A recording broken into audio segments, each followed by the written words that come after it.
Om Swastiastu, semangat pagi anak-anak ibu, semoga kalian dalam keadaan sehat selalu ya. Welcome to back my channel Niputu Wiryawati dalam pembelajaran berbasis daring atau online khusus di pelajaran Bahasa Indonesia kelas 11. Nah, untuk pertemuan hari ini kita akan membahas materi baru setelah ulangan harian yaitu bab 7 mengenai tentang resensi, materi pertama. Adapun tujuan pembelajaran kita hari ini yang pertama, siswa mampu memahami definisi atau pengertian dari resensi. Yang kedua, yaitu siswa mampu mengidentifikasi unsur-unsur pokok yang membangun resensi. Baiklah, sebelum kita lanjut ke materi, jangan lupa selalu subscribe, like, komen, dan share video ini ke sosial media lainnya. Terima kasih.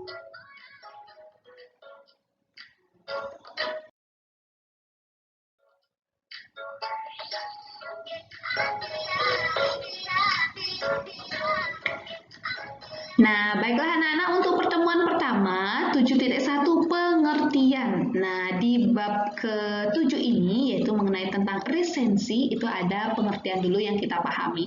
Apa sih pengertian dari resensi itu? Istilah resensi yaitu berasal dari bahasa Belanda yaitu resenti atau bahasa Latin recension atau resentio yang berarti memeriksa kembali. Nah, biasanya yang sering kalian dengar itu dalam bahasa Inggris dikenal dengan istilah review. Nah, ini kalian sering dengar ya. Tolong review bacaan itu, tolong review tulisan bacaan halaman sekian gitu. Semua kata itu mengacu pada hal yang sama, yakni mengulas buku. Resensi merupakan tulisan atau informasi yang membahas, mengulas, dan memberi pertimbangan mengenai karya orang lain tentang kelemahan, keunggulan, dan kelayakan suatu karya. Nah, jadi di sini bisa Ibu Willy simpulkan resensi itu adalah di mana suatu kegiatan di mana mengulas buku. Baik mengulas buku itu mulai dari keunggulan, kelemahan buku, kemudian dan kelayakan suatu karya yang ada pada buku tersebut. Itu yang namanya resensi. Mungkin kalian sering mendengar meringkas gitu ya, meresum gitu. Next, kita lanjut.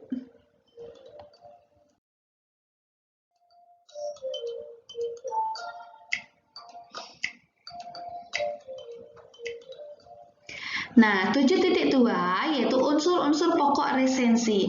Apa sih yang menjadi unsur pokok dalam menentukan atau sebelum kita melakukan sebuah resensi? Yang pertama yang harus kita perhatikan itu adalah judul resensi. Judul resensi harus memiliki kaitan isi dengan gagasan pokok buku yang dibaca. Judul resensi dibuat dengan pilihan kata yang memikat pembaca. Nah, jadi di sini maksudnya judul resensi itu tidak harus sama dengan judul yang ada di buku, melainkan diubah dalam artian bagaimana caranya agar memikat pembaca gitu. Namun tidak boleh jauh dari yang namanya gagasan pokok buku yang dibaca gitu. Misalnya tema buku yang dibaca itu mengenai tentang kesehatan. Jadi jangan judulnya itu nanti berkaitan dengan ekonomi, itu sudah salah. Jadi harus berkaitan antara gagasan pokok buku yang dibaca dengan judul yang diangkat sebagai resensi. Next.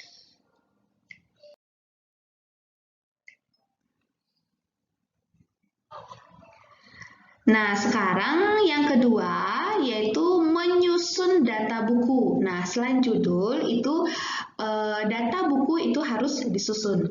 Data fisik buku harus ditampilkan agar pembaca yakin bahwa resensi itu dibuat setelah penulis membaca buku. Data-data itu meliputi, nah ini ada yang namanya judul buku, nama penulis, nama penerbit, tahun terbit, ketebalan buku, dan harga buku jika diperlukan. Nah, biasanya yang poin nomor 6 ini jarang sih ditentukan gitu, palingan poin 1 sampai 5 dari judul. Apa sih judul buku yang akan dijadikan sebuah resensi? Kemudian nama penulis atau pengarangnya siapa, nama penerbitnya siapa, kan ada Erlangga, ada Ganesha, kemudian mungkin buku dari Dinas Pendidikan, kemudian nama, tahun terbit, kemudian ketebalan buku, halamannya berapa, mungkin satu buku, misalnya buku paket bahasa Indonesia itu ada 250 halaman, ketebalannya itu namanya menyusun data buku ya. Jadi ada 6 poin. Kalau poin nomor 6, jika memang diperlukan, itu baru ditulis. Jika tidak, tidak usah. Kemudian next kita lanjut.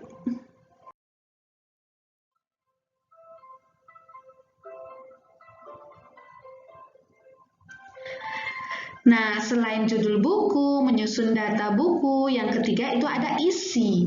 Bagian ini berisi ringkasan isi atau sinopsis, ulasan singkat buku, kelebihan serta kekurangan buku, kerangka berpikir penulis buku, unsur kebahasaan yang digunakan.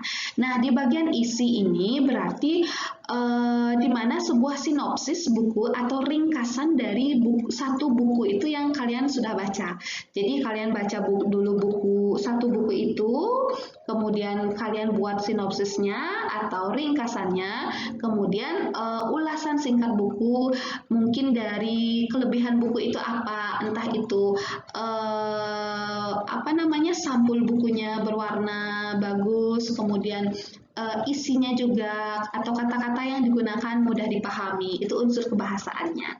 Kemudian yang keempat yaitu penutup. Bagian ini berisi alasan tentang pengertian buku tersebut ditulis, sasaran pembaca yang dididik, rekomendasi penulis resensi atas isi buku yang dikaji. Nah, di sini untuk penutup itu bisa Ibu Willy simpulkan, bisa ditulis saran gitu ya, saran atau kesan. Kesan kalian pada saat membaca buku tersebut bagaimana? Kemudian pesannya untuk si penulis buku itu seperti apa? Itu yang ditulis di penutup. Jadi bisa disimpulkan unsur-unsur pokok dalam resensi buku. Yang pertama itu kita harus menentukan judul resensi, harus memikat si pembaca. Kemudian yang kedua menyusun data buku, yaitu yang Ibu katakan tadi dari judul, kemudian ketebalannya, kemudian penerbit, tahun terbit, pengarangnya siapa.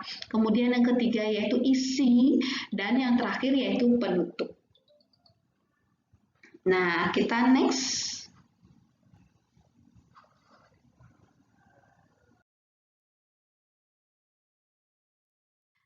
Nah, baiklah anak-anak, untuk pertemuan hari ini mungkin Ibu cukupkan sampai di sini, yaitu seperti di awal Ibu katakan ada dua tujuan pembelajaran. Yang pertama, siswa harus mampu memahami pengertian atau definisi dari resensi. Kemudian yang kedua yaitu siswa mampu mengidentifikasi unsur-unsur pokok dari resensi tersebut gitu.